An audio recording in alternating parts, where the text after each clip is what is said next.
భారత సినీ చరిత్రలో 1000 కోట్ల కలెక్షన్స్ సాధించిన మొట్టమొదటి సినిమాగా బాహుబలి 2 సరికొత్త రికార్డ్ క్రియేట్ చేసింది.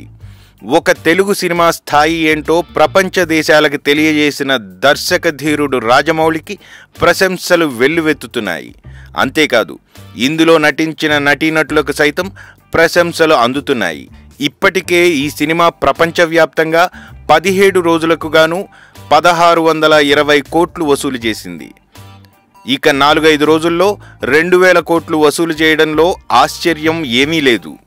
అయితే ఈ సినిమా తెలుగు రాష్ట్రాలలో కేవలం 17 రోజుల్లోనే 100 కోట్లకు పైగా వసూలు చేసి భవిష్యత్తులో రాబోయే తెలుగు సినిమాలకి భారీ టార్గెట్నే ఇచ్చింది.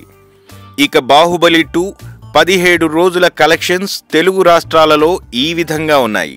నైజాంలో 57.80 కోట్లు, రాయలసీమలో 29.75 కోట్లు, వైజాగ్లో 22.40 కోట్లు, పశ్చిమ గోదావరిలో 11.13 కోట్లు, తూర్పు గోదావరిలో 15.24 కోట్లు, గుంటూరులో 15.46 కోట్లు, కృష్ణాలో 12.11 కోట్లు, నెల్లూరులో 6.57 కోట్లు, మొత్తంగా తెలుగు రాష్ట్రాల వరకు 170.46 కోట్లను కేవలం 17 రోజుల్లోనే కొల్లగొట్టడం టాలీవుడ్ ఇండస్ట్రీ చరిత్రలో చిరస్థాయిగా మిగిలిపోతుంది.